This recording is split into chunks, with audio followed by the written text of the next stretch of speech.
Welcome, welcome, welcome. Nice to see you all here in our slightly different space. On behalf of NYU Abu Dhabi Institute, welcome to the last public event of the year.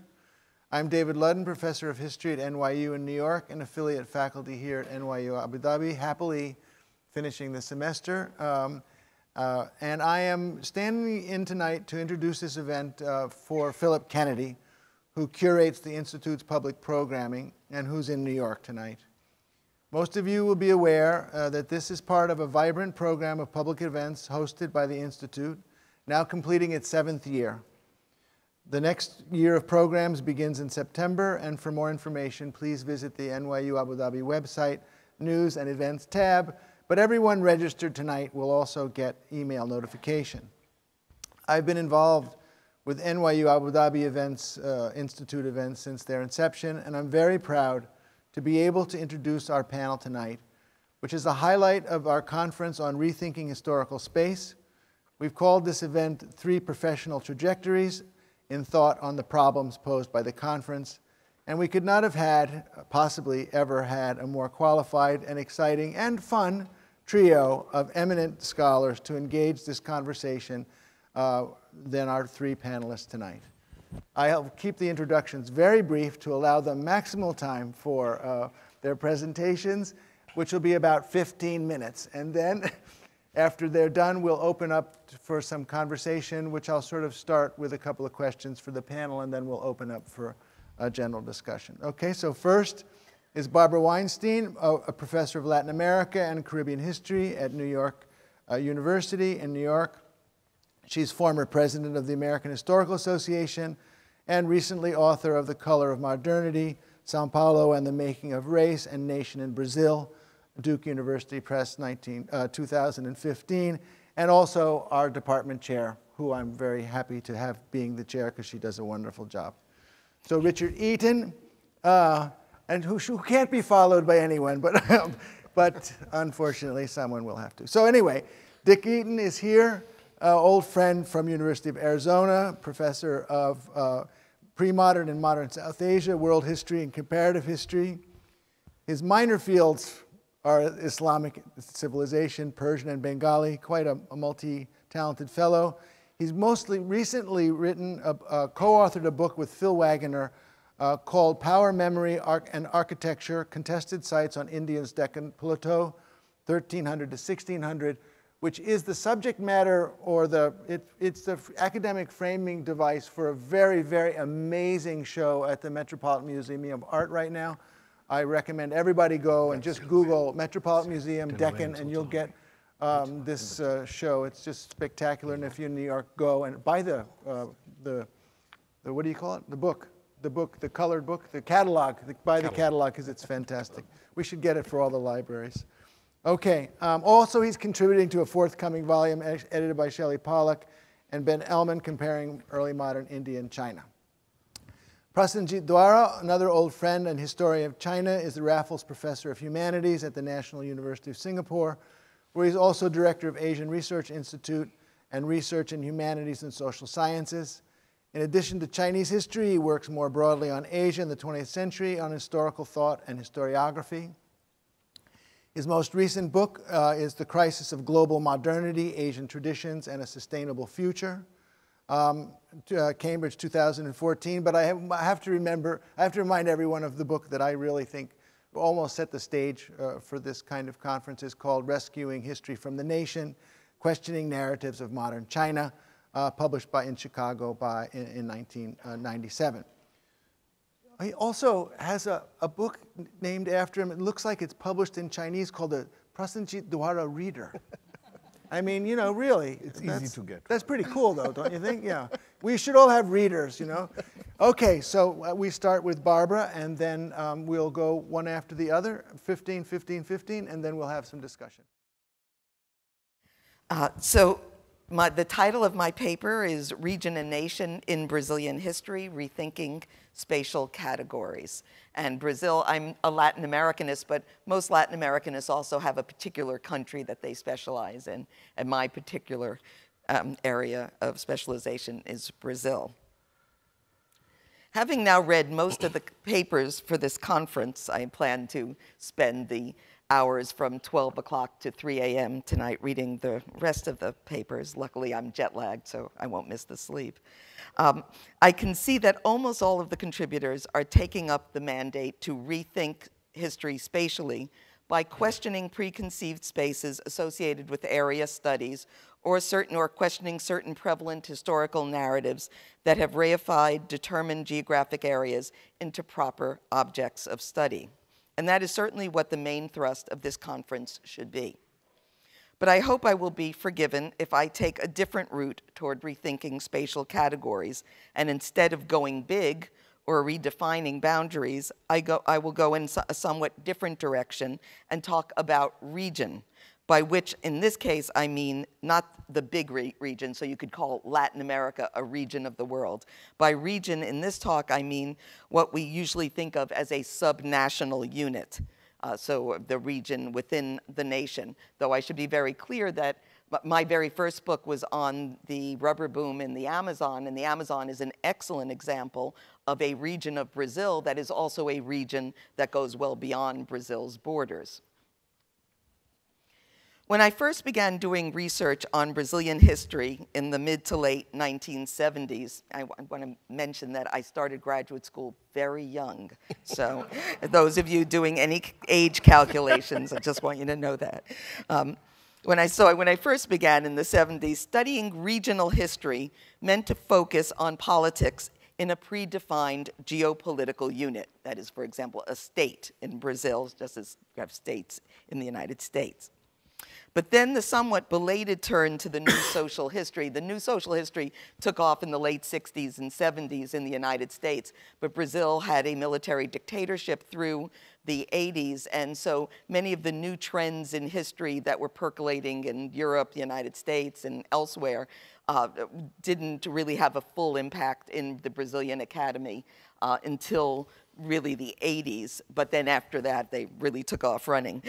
So the belated turn to the new social history and soon after the new cultural history allowed historians of Brazil to rethink many questions, including the question of what is regional and what is national.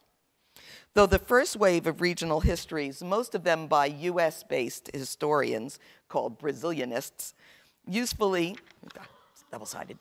called attention to the significance of regionalism in post-colonial Brazil, their works, for the most part, left undisturbed the dominant meta-narrative of the nation that emphasized the gradual decline of regional identity in favor of a strong centralizing state. As one might expect, when Brazilian historians of Brazil became interested in the question of regionalism and regional history in the mid-1980s, they tended to explore this issue within a neo-Marxian framework and particularly adopted a Gramscian perspective that privileged the strategies of socioeconomic elites to construct hegemonic rule.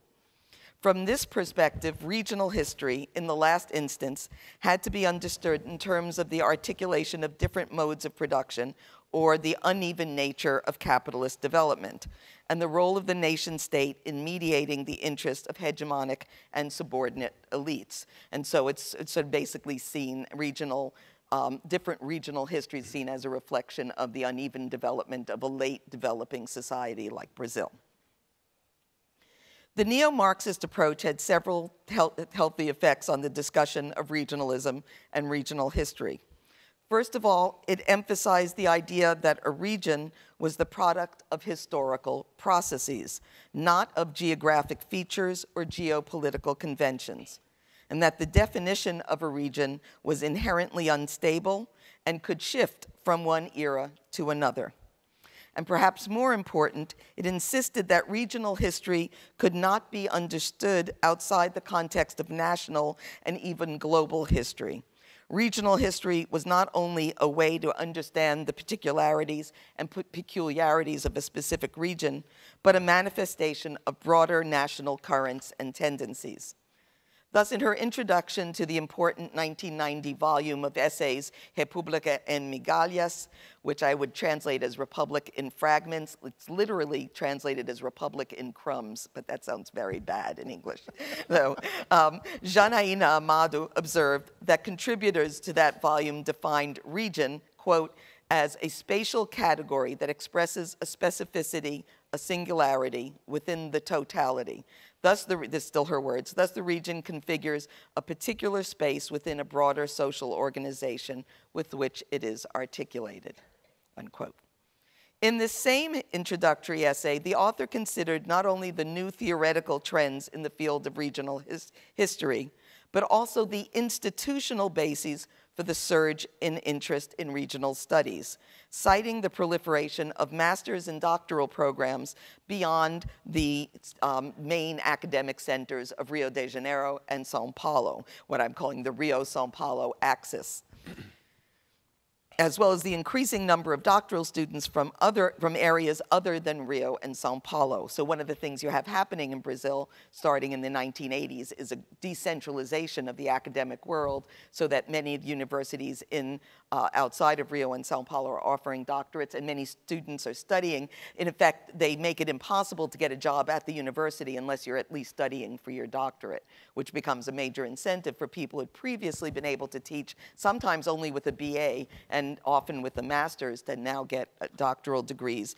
and do extensive original research. These theoretical and institutional trends combined to create a context in which there was an increasing preoccupation with regional history and with valorizing regional history, showing the importance of regional history.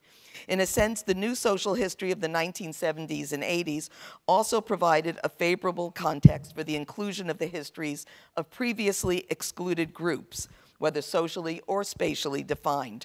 And thus, so-called regional historians could utilize arguments similar to those expressed by historians of women, indigenous peoples, Afro-Brazilians, and other marginalized groups. And so there's kind of an insistence that regional history will also give us access to the histories of people who have tended to be left out of the larger historical narrative. But as many people have argued, the effort to recuperate the history of marginal groups or places merely by insisting that historians should pay attention to some category or place, usually it doesn't ensure that they will. So in effect, there's a kind of shaming strategy. You have to talk more about women in your classes. You have to talk more about people of color. You have to talk about marginal regions. And so everybody in the room might say, yes, that's so, but the fact is that just saying it's so doesn't mean that they will actually incorporate material on these marginalized groups or places, especially since often it means kind of reincorporating them as marginalized and therefore as marginal to the larger national narrative. And this limitation is apparent when we consider the effort by those doing so-called regional history to have their work valued by the larger intellectual community and to have an impact upon historical debates. Perhaps the most serious shortcoming of this project to valorize regional history was that it failed to mount a challenge to the concept of Rio, Sao Paulo as the center of the nation, the generators of national, not regional history. I mean, Rio de Janeiro and Sao Paulo could also be thought of as regions, but they were treated as if they were equivalent to the nation. Though the contributors to Republican Fragments historicized the concept of region and inserted regional history into a larger totality, they still accepted a certain fixity of categories, a certain stability of boundaries between the region and the nation.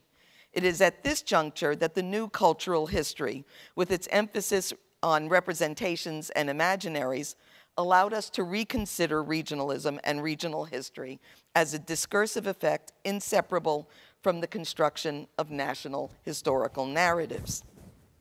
And it enables us to destabilize the very boundaries between region and nation.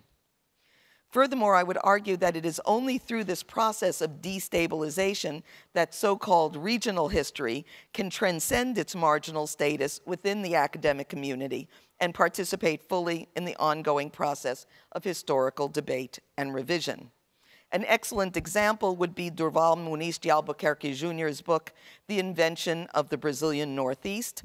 The original version was published in Portuguese in 1999, but was just published last year in English, in which he not only studies the historical process that produced the region known as the Nordeste, the Northeast in Brazil, but the struggles over both national and national political power and the contests over cultural preeminence that produced a Nordeste deeply associated with certain social and cultural characteristics.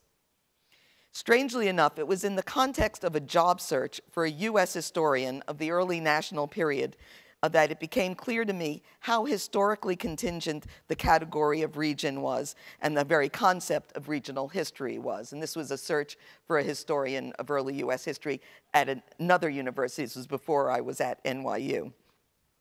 3 candidates came to campus and presented their doctoral research. One was working on marital arrangements and race mixture between French and Anglo settlers and indigenous women on the Wisconsin frontier in the early 19th century. Not surprisingly, this candidate was getting her PhD from the University of Wisconsin. The next candidate, a PhD student at UCLA, was studying gender and family relations along the Texas-Mexico border in the period from Spanish to Mexican to US rule. And the final candidate was studying the process of gradual emancipation of slaves in late 18th century Rhode Island, and not surprisingly, had earned her PhD from Brown University. All 3 of them were doing research on a geographic region close to the location of their graduate work, and all 3 were studying areas that could be considered spatially removed from the mainstream of US historical experience. Yet none of my colleagues in my department at that time ever referred to any of them as doing regional history. And my colleagues were not just being tactful, because let me say, if they had called it regional history, they clearly would mean it in a pejorative way. They were not being tactful. Rather, neither they nor the candidates conceptualized what they were doing as regional history. And they did not conceptualize these projects this way, even though the primary research in each case focused exclusively on a specific spatially defined region or subregion, not normally regarded as lying at the center of the nation during those years. And despite the existence of well-established disciplinary subfields in US history, especially Southern history and Western history, that are defined at first glance by regional boundaries. So the obvious question to ask is why such studies are, in the US context, are not stigmatized or marginalized as regional history, and why such people doing such studies in the US context do not have to argue for the valorization of regional history, whereas Brazilians doing what look like similar projects do. I would speculate that the answer lies in 2 separate but related suppositions. General suppositions, not just mine. One has to do with the assumption that the national state had, even in that early national period, a much more powerful presence throughout US territory and even beyond the presumptive national borders. Related to that is the widespread assumption that elites, keeping in mind the growing North-South split, in the US, shared certain discourses about race and civilization that informed all interactions among the state, settlers, and local or subaltern populations. It is precisely with reference to this triumphalist historical narrative that North American scholars took up the study of certain regions, not simply to expand the parameters of US history or to promote the inclusion of previously ignored groups, but to challenge the narrative itself. Thus, the history of the South flourished in the late 1960s and 1970s in response to the political and social impact of the civil rights movement and the rethinking of the central roles of race and slavery in North American life. More recently, there has been an enormous surge of interest in the history of the West, in part driven by scholars in ethnic studies who focus specifically on the experiences of Native Americans, Mexican Americans, and Asian Americans. Here again, however, the emphasis is less on incorporation or inclusion and more on the need to challenge dominant historical narratives and triumphalist chronicles of progress, with historians of the West arguing that we need to rethink US history from west to east, rather than the traditional trajectory from east to west. Their work has been especially effective in challenging the foundational narrative of America as the land of opportunity by shifting our focus away from the relatively white and relatively successful immigrants who entered the Atlantic ports to those who entered from the West and the South and labored under explicitly racialized forms of exclusion.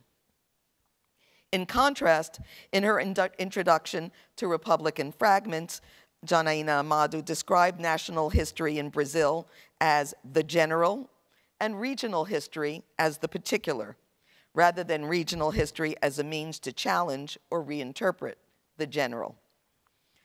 So closing that extended parenthesis, I want to return to the point I raised earlier about the need to destabilize the categories of region and nation. Again, an earlier neo-Marxist social history approach to regional history argued persuasively that the region could not be understood, or analyzed apart from the nation, providing a welcome antidote to the view of regional history as just a sort of political artifact or a function of geopolitical categories, or the descriptive antiquarian aspects of local history. So a lot of regional history was done by sort of local historians who did very descriptive work that was often very important for other historians, but didn't make much of an impact on the larger intellectual conversation. But the social history approach still accepted conventional categories of region and nation. It was necessary to move beyond material processes to the ongoing process of identity formation, of imagining the self and the other, in order not only to make regional history national, but also, and perhaps more challenging, to make national history regional. From this vantage point, the national does not exist without the regional, just as the imperial does not exist without the colonial, and the lines between the categories, so sharp and clear from the perspective of social and economic history, start to blur and sometimes even dissolve. My final point, then, is that the division between the regional and the national is itself problematic and misleading. It's not simply that multiple histories and identities can coexist, but that regional histories are always formed by a national histories are always informed by a regional perspective or competing regional perspectives. And I think that's true even in a very small country like, or relatively small compared to Brazil or China or Russia, like the United Arab Emirates. In his provocative critique of theories of the nation, rescuing history from the nation, Prasenjit Duara argues that the consolidation of a modern nation form in China during the late 19th, early 20th century, far from suppressing regional identities and discourses, actually activated a revival of regional history and culture as different segments of the elite jockeyed for a position on the national stage. And I told him that if I got his argument wrong, he could correct me.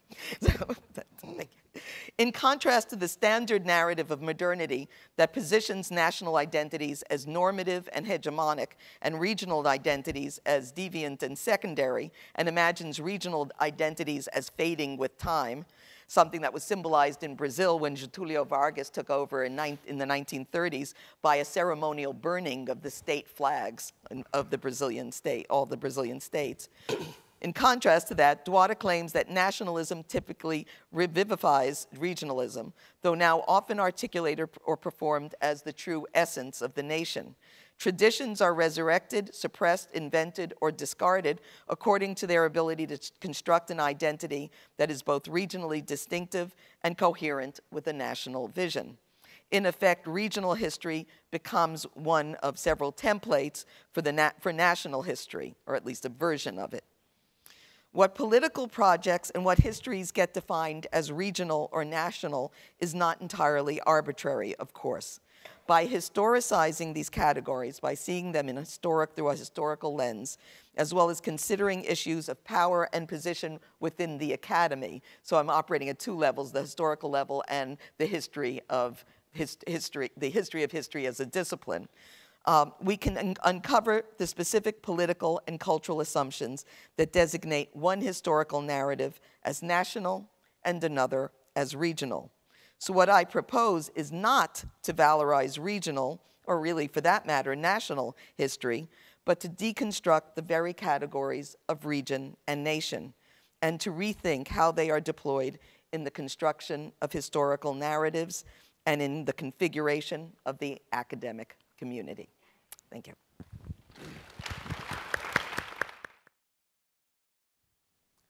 Well, as you see from this title, what I want to do very briefly here is to review a couple of well-known ways of considering space and territory, and introduce one that is not so well known. The idea of political sovereignty, of course, is sovereign territory is very well established in the geographical as well as the historical profession. Probably the best known historical atlas of South Asia, that of Joe Schwartzberg, devotes probably 90% of its maps to simply political territory. And we see this reflected in various ways. I want to come to a couple of maps here. Here's one of the Mughal Empire, which, as you see, is centered in Upper India. And I just want to kind of have you hold this map in your mind with the focus on North India as the heartland of the Mughal Empire. Religious community is less commonly mapped, but I think ultimately perhaps more important than mapping political sovereignty. And what's interesting here is that and this is based on, as you see, from a census of 1931, the last really good census of South Asia done by the British, that the concentration of Muslims, as of that date, did not coincide with the center of political power. To the contrary, most Muslims ended up emerging in either the eastern or the western parts of South Asia. We also see in this map, I think, the residue of major migration corridors, both overland and maritime. But by far the most important of these, of course, is the major concentrations in eastern and especially western South Asia. So one of the questions that kind of informed my own early career was how to explain this very map. And one of the answers has to do, I think, with the distribution of Brahmins, and in particular, the ancient taboos about regions that were considered ritually unclean.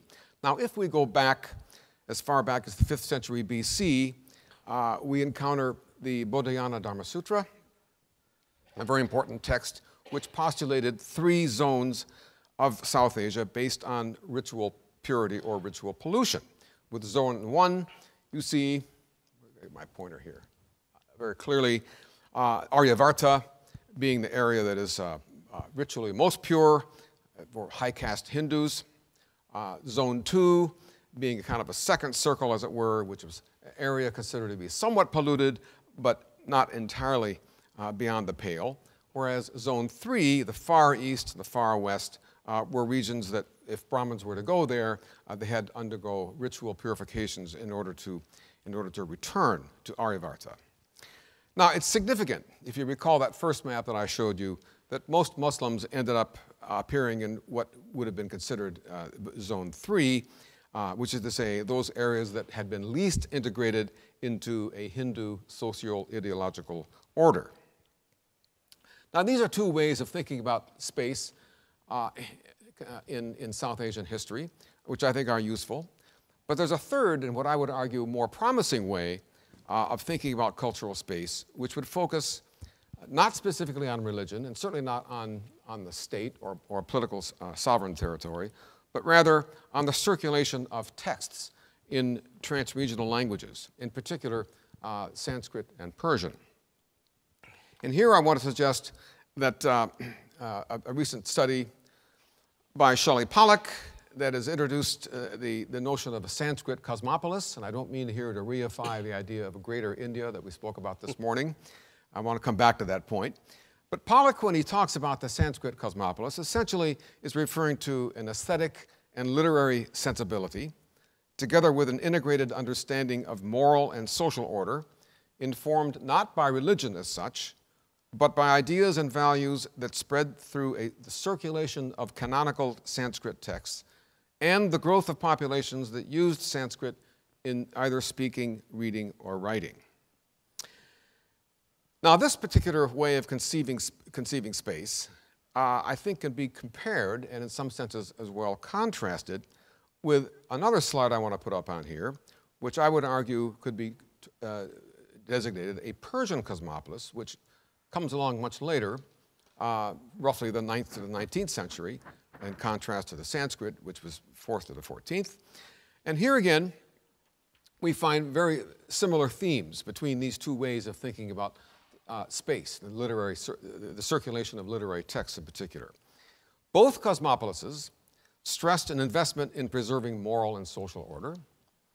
Both were grounded in a prestigious language and literature that conferred elite status on its users. Both articulated an idea of universal kingship. Both expanded not by conquest, but by emulation and borrowing. And here, the kind of a parallel one think of would be the Hellenistic world, the post-Alexander period, when Greek culture, sculpture, literature, and all the rest of it circulated far beyond any political notion of territory. And finally, neither of these cosmopolises was informed by any one religion. A very important point, because it really made it these two kinds of ways of conceiving space as something that was available to most anyone, whatever their ethnic group or identity may happen to be.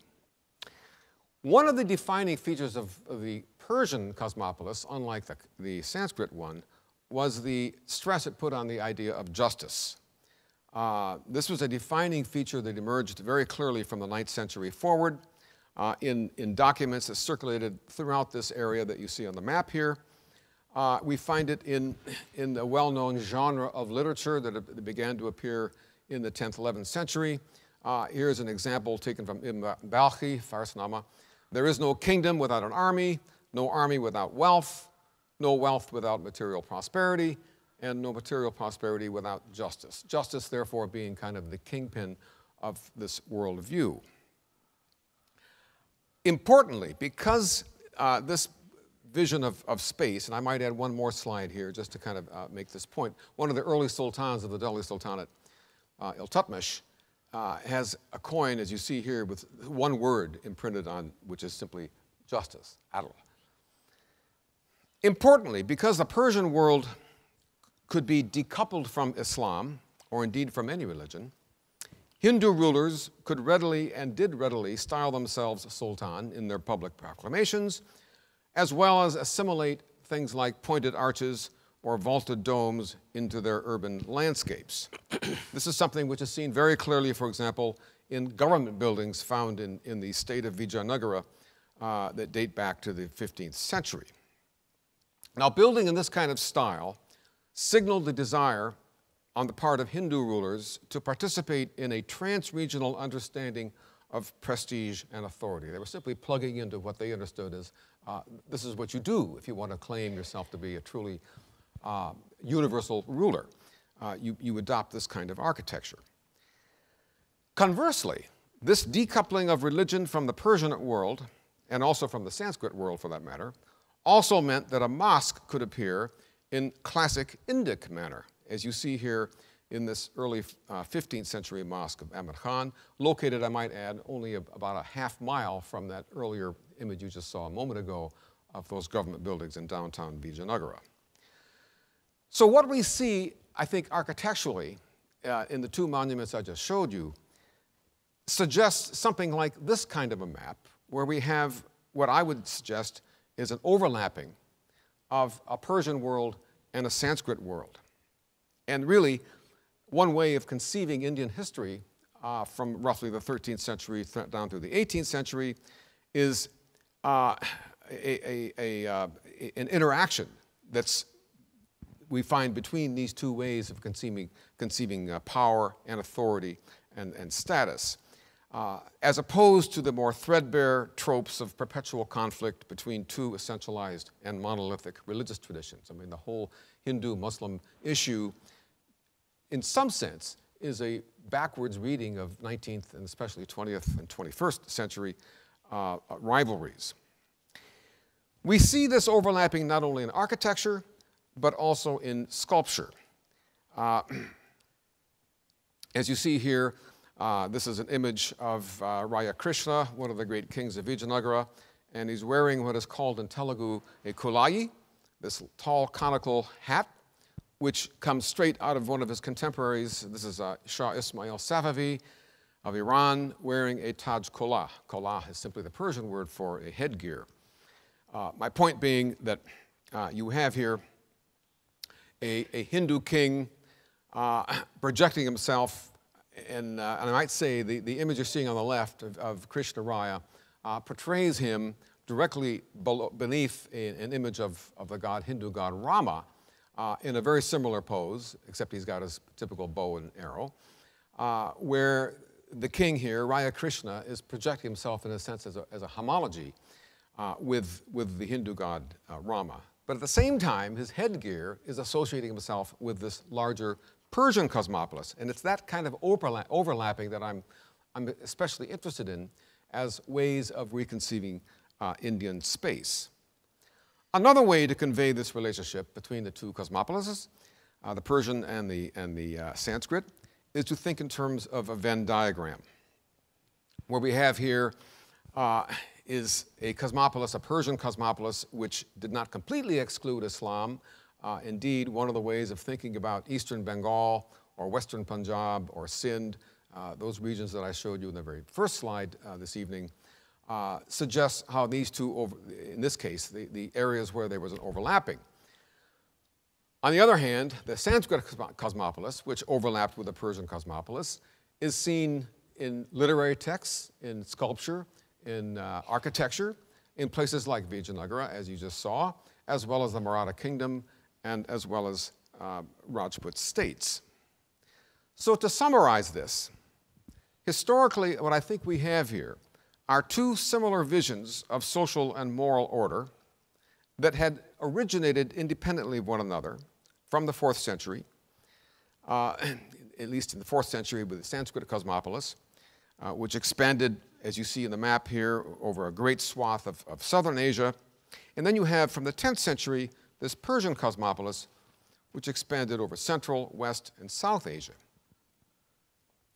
In India, the Persian cosmopolis was catalyzed not only by the establishment of the Delhi Sultanate in the early 13th century, but also by the increasingly globalized world produced by growing commercial exchanges, both overland and maritime.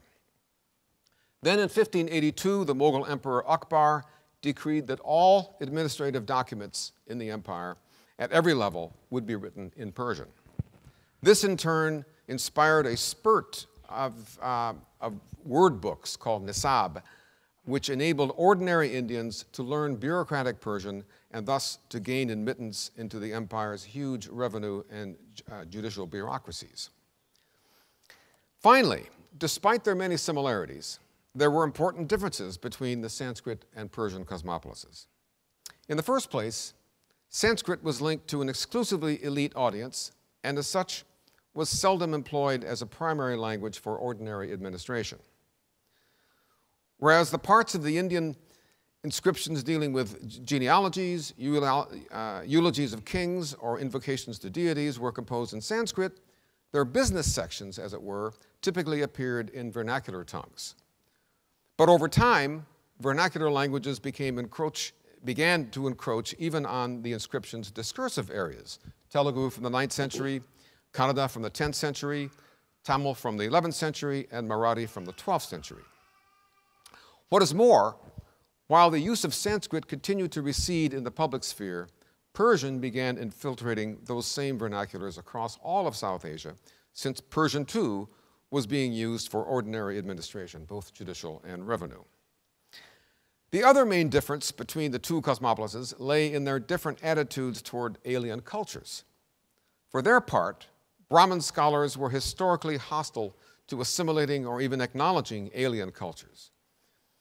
Persian literature and literary ideas, however, Persian literature and literary ideas were never discussed in Sanskrit philosophical traditions. But by contrast, ever since the 11th century, Persian literati had appropriated earlier cosmopolitan cultures, namely pre-Islamic Iran, Arab Islam, and the Greek world. This is why, when Islam as a religious system eventually did diffuse through North India and the Deccan, it would do so encapsulated within this larger Persianate vessel.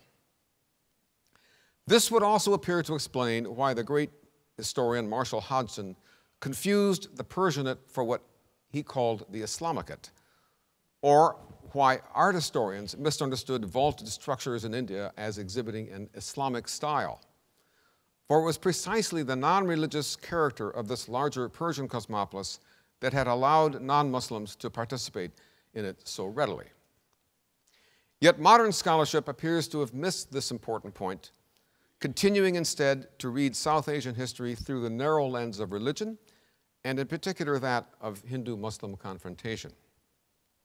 For such reasons, looking at trans-regional networks that saw the circulation of Persian or Sanskrit texts might just prove a promising conceptual key for understanding pre-modern South Asian history on its own terms, and indeed for rescuing Indian history from itself, and more especially from the steel grip of nationalist historiographies. Thank you so much.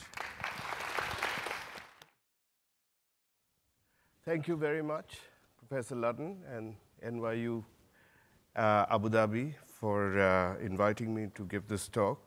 I must say I'm very nervous, and I've been very nervous all day because I usually tell a lot of jokes and start with a leisurely pace, but I'm very nervous about time because I wrote a longish, what we were asked to write, a paper, and then realized I had 15 minutes. So please follow and let me know when I need to show my last slide.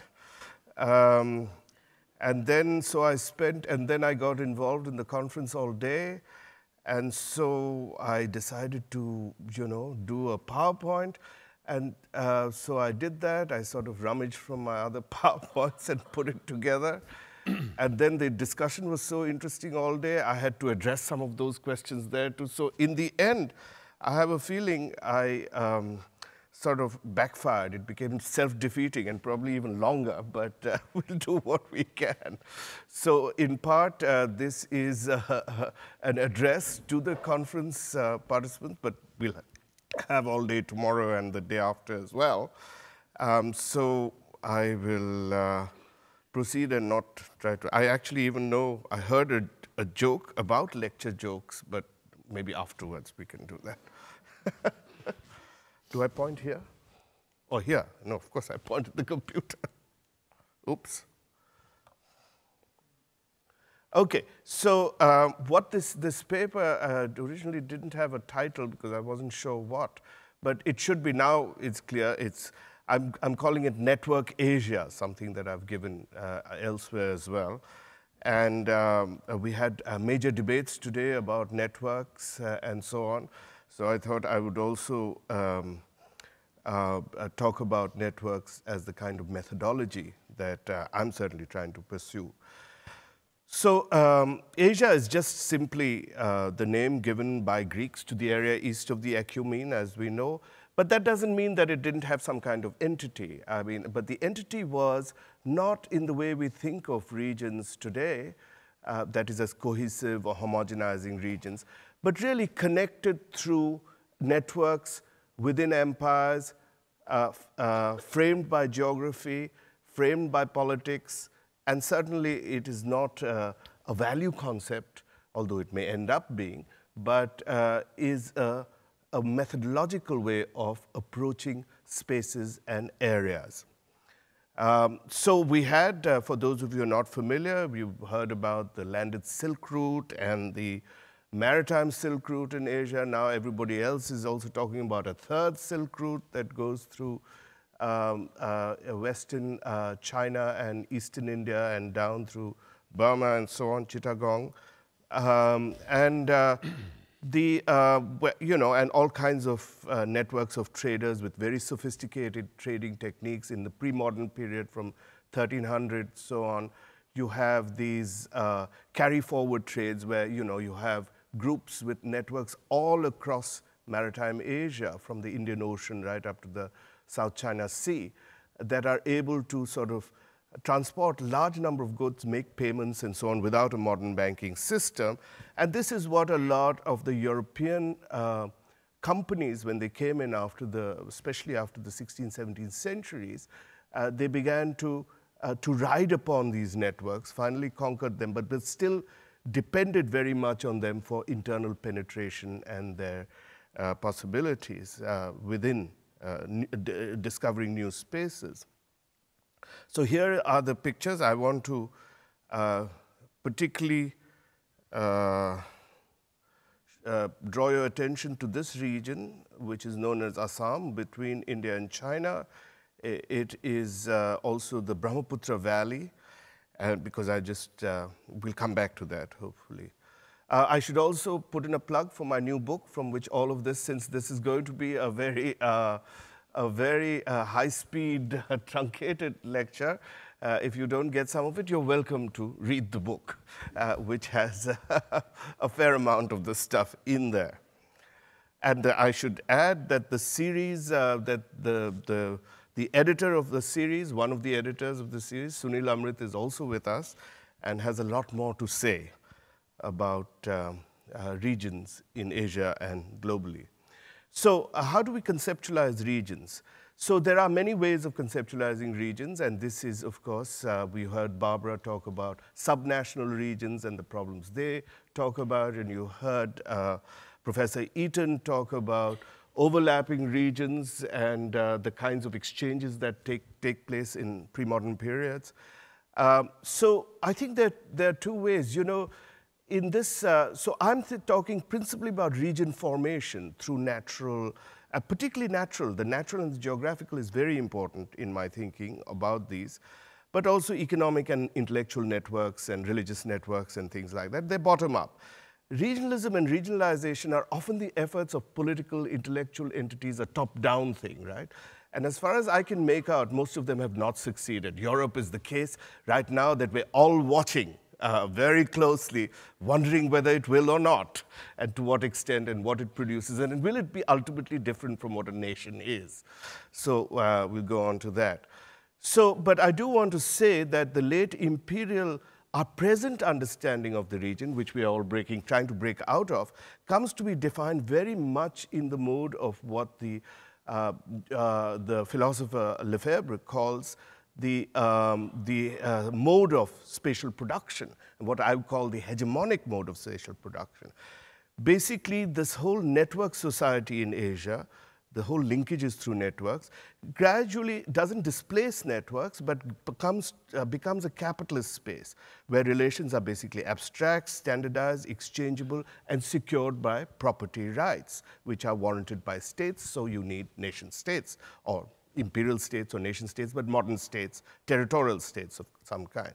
So they are territorially bounded, and if we look at the arc of the late 19th to through the 20th century, what happens is that the territorial state becomes a form which Ernest Gellner, I think, used as a definition, where the territory or the political authority in that territory makes culture congruent with that territory, or seeks to make that overlap complete. And this produces a type of identity that's very different from the network mode that I'm talking about, which we'll come to in a bit. So what happens is that the nation space and capitalist space are continuous and collaborative, but they also have tensions because capitalism and the new economic forces of the modern period are deterritorializing. They always want to take up new territories, right? But the state form has to provide certain laws and protection and so on. I think today, in the neoliberal world, we have one of the most extreme examples of the collusion between a deterritorializing capital and a deterritorializing state, which, however, seeks to retain some territoriality. But still, what happens in the modern period is that you still have these networks, and there is a certain notion of a regionality that appears in the interstices of these national imperial spaces. So, my God, a color I can't read. I hope you can. Oh, it's a nicer blue there. So what do I mean by networks? By networks, I'm still referring very much to social networks, and every field, every discipline in academia has its own theories and debates on networks, so I'm not going to get into that. Though, of course, these social networks are also increasingly being reshaped by new media networks, and I hope to end up with looking at new media networks. Social networks can be contrasted, or networks can be contrasted with social formations within a contained national, organizational, administrative entity. It doesn't have to be national. Very strong imperial states had territorial entities as well. Of course, that's not to say that the two are entirely separate. They're always interactive. You know, networks need state authority, territoriality, and vice versa. But analytically, I think we have to distinguish that networks spread between spaces of flow and are organized around changing hubs and nodes, and which are points of control and attraction. So they're not typically defined by a bounded space. And of course, these networks, as we discussed today, could be gendered, exclusionary. It is the methodological point I want to make, not as a value. But having said that, I will still say that networks have historically been the agents that have expanded the spaces of exchange and innovation, both good and bad. Innovation can be very bad too. Trade through trade, artifacts, ideas, microbes, whatever, religions. A second point I want to make about networks is that networks are also carriers and shapers of history as much as national internalist models of history. She didn't like that point, did she? I knew there would be an objection to that. Pre-modern polities are much less sort of territorial.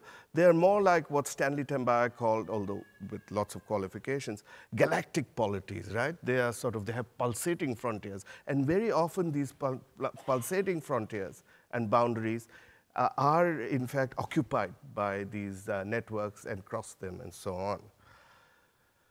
Okay, now the other point that, if I can read, I want to make is that what is the relationship then between networks and what I have called circulatory history, which is perhaps the most, or one of the two most important points I develop in the book that I may remind you of. The events, if you look at history, we've thought of history very much in tunneled, linear, bounded terms, right? They belong to nations, civilizations, whatever. But I want to think of history as a dispersed phenomenon, right? Events have effects that disperse over time and space. A war far away can have an effect on prices, can have an effect on political alliances, and so on, and change the shape of things in very remote places. And this has been happening since the Bronze Age, by the way. I'm not going to make that point here, but you can read Jack Goody. And so what happened? I'll give you a personal example, since I think those things often work well. So I pointed to the region of Assam here, and I am an Assamese from Assam. Assam is called Assam because of the ruling group that ruled it. We have the expert here, Professor Wilhelm van Schendel. That was, and I'm sure I have some of my details wrong, but called after the Ahums. The Ahums were actually occupied this part of what is now China, which was the region of an independent kingdom that the Chinese never conquered in the empire, called the Dailue Kingdom.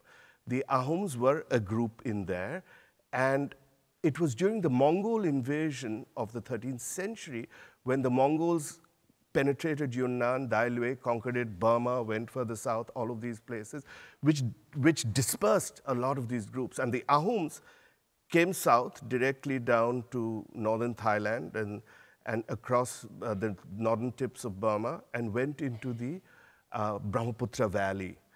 And they have very good riverine knowledge. They could do soundings of the river. And they conquered it for a long time, for about 600-700 years, where they kept the Mughals out.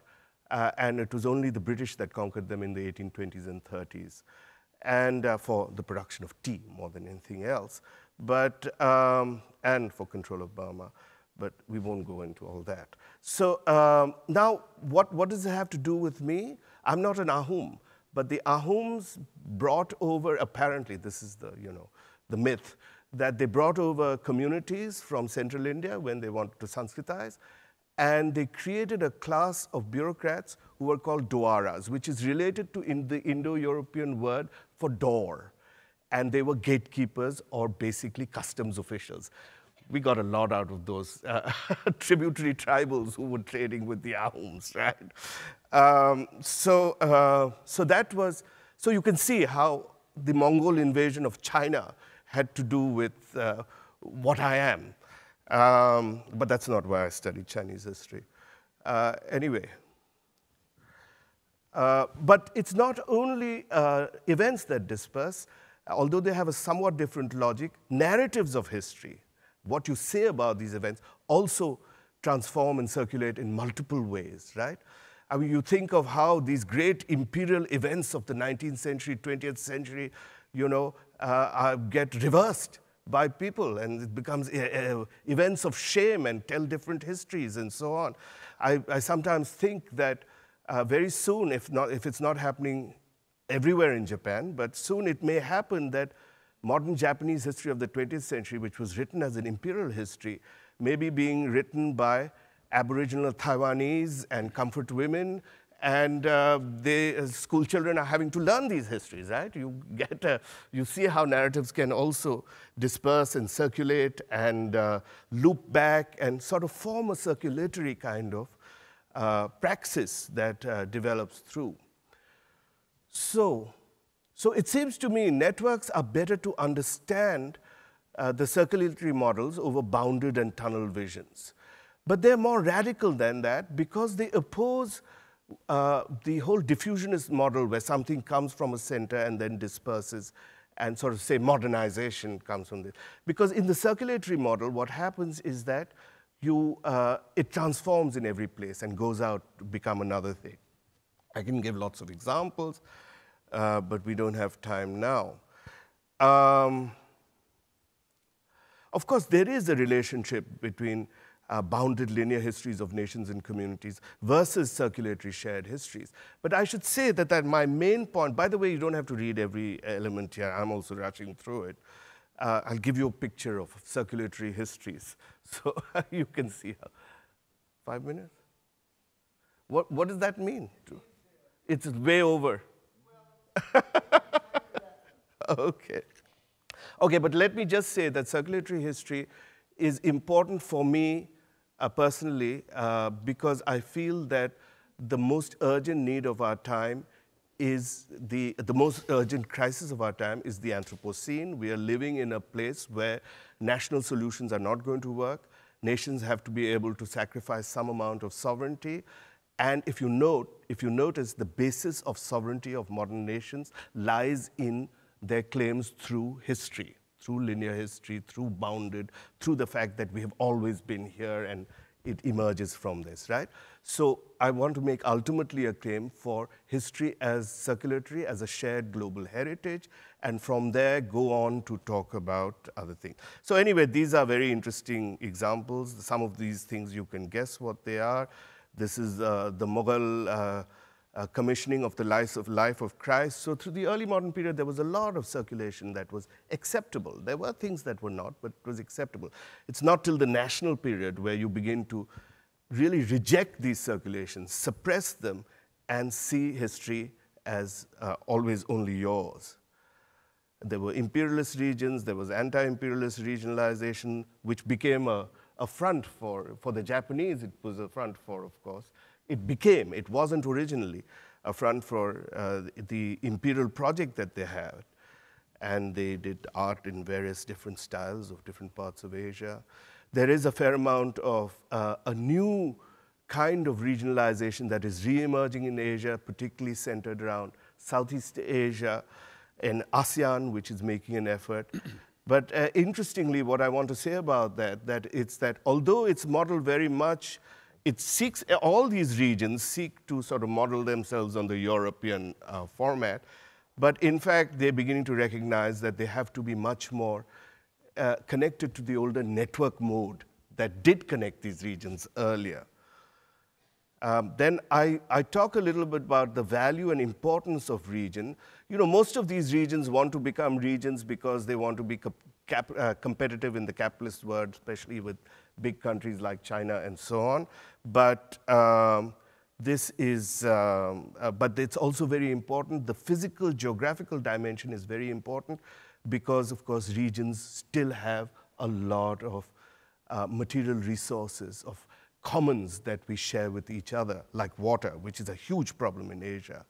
Okay, so all I want to say here, we go to the conclusion.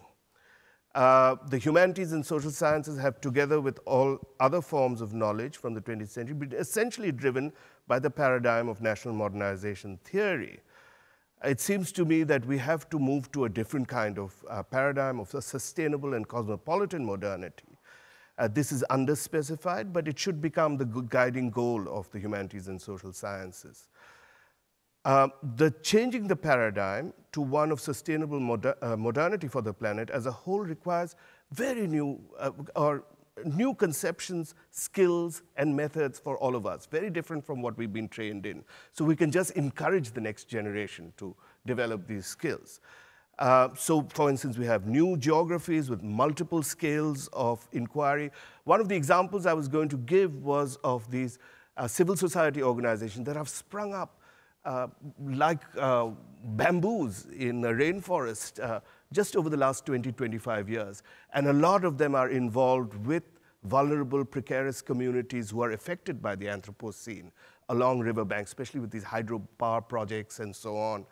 And these connect, the relationship is one where you have local vulnerable communities, NGOs within the region, connecting with global NGOs, intergovernmental organizations, sympathetic entities anywhere in the world. Sometimes some of these are capitalist organizations too. The point is how they're controlled. So these are what we have to think of, the new concept of networks and in the mediated space. So that's one thing.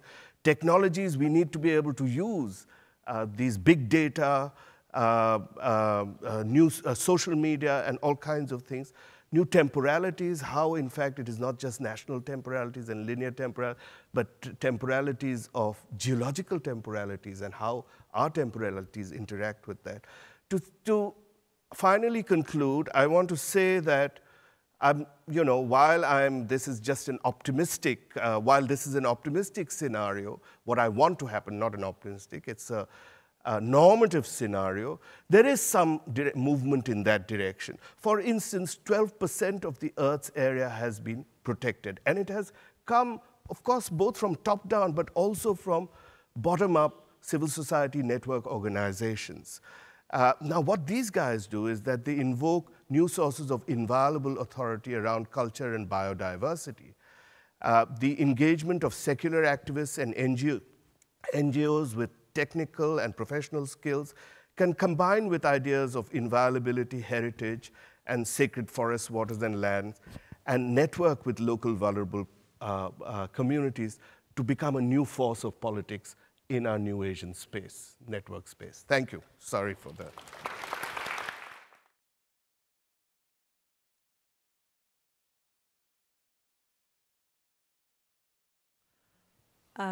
Thank you for the presentations.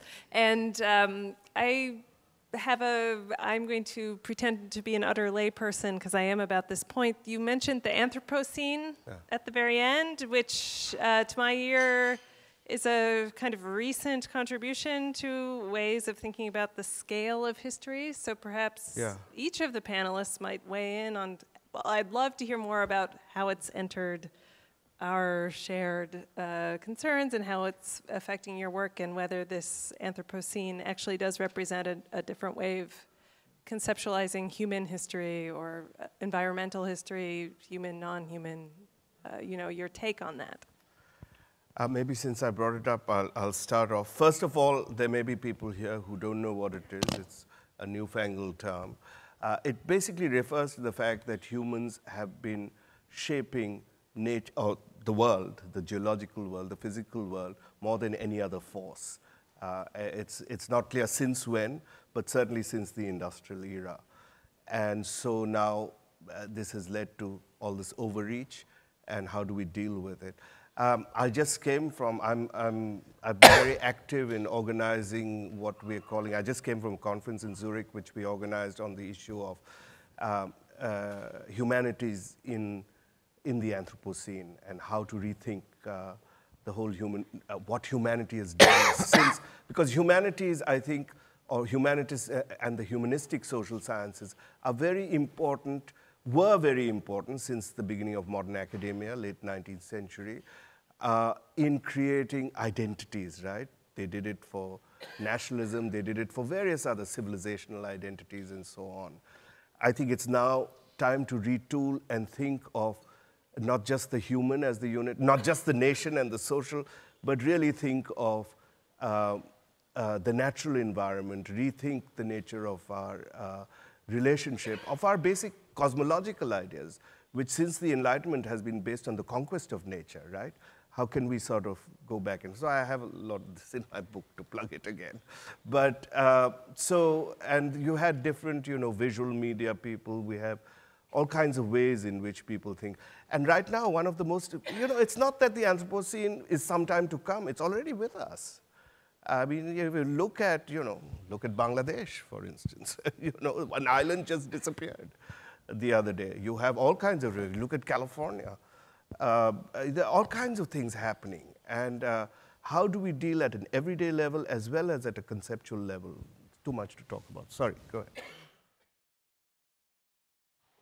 I have a question about space, because the three presentations we've heard over the last hour each actually fundamentally conceptualize space very differently, or their approaches to space historically.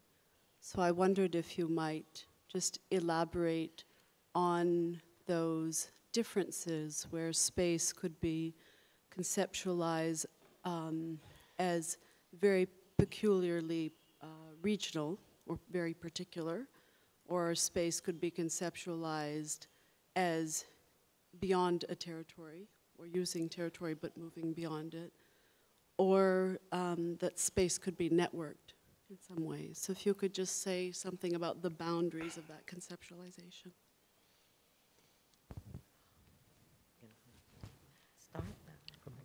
Go ahead. Go ahead. Well, for my own part, my desire to reconceive Indian space is driven by a dissatisfaction with the way that colonial and then post-colonial historiography has looked at South Asia, which is to say primarily through the lens of religion. And when I look at evidence to the pre-18th century period, whether it's literary evidence, whether it's architectural evidence, visual evidence of any sort, I don't see that that religiously driven division. And so I've been searching for other models to think about. And in my own case, it was reading Shelley Pollack's work on the Sanskrit cosmopolis that kind of first got me thinking about looking at a similar kind of formation, which in my view actually is more cosmopolitan than the Sanskrit one was. Yeah, and sure. which also happened to overlap in South Asia.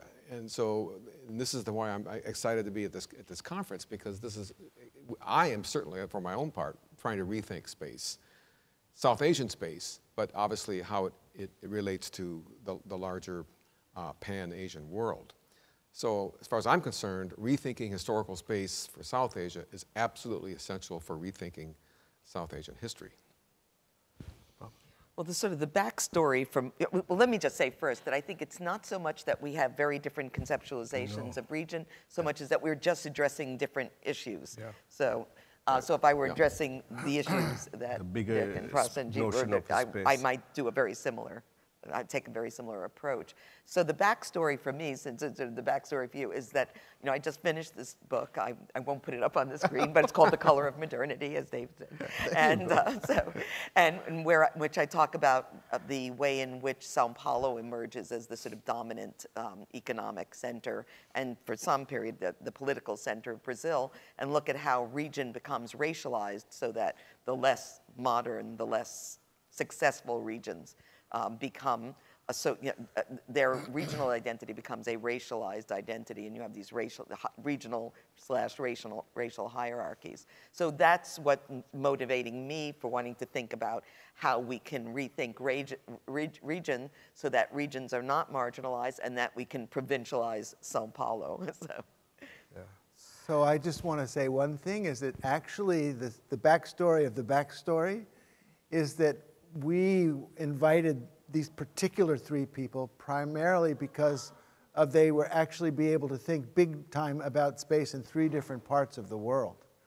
So that Barbara is sort of here as our Western Hemisphere Brazil person, and Dick is here as our Muslim world person, which is one of his identities.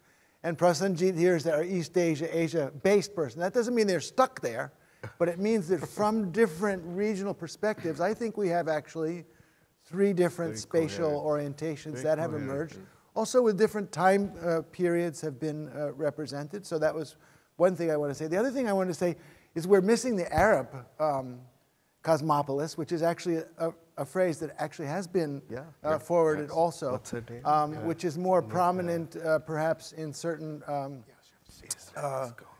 sectors of the world. Actually, particularly, I would say, Dick's map would actually be different because the far southern part of India would actually be in it in a way it wasn't in the Persian cosmopolis. And it would be more of a coastal phenomenon in a lot of the world. And so that's a very interesting way in which the spatiality of these different literary, cultural, linguistic maps would be drawn. So I think that there's a lot to be said for thinking about space with respect to these different entry points, different regions, different languages, and so on. And certainly the UAE has its own kind of spatial imaginary that's called up by discussions. And maybe someone would be interested in reflecting on that if you wanted to, or maybe we should just ask for another question, or there we are. Last question. I'm looking for connections between the three, and as a non-specialist, not really finding them.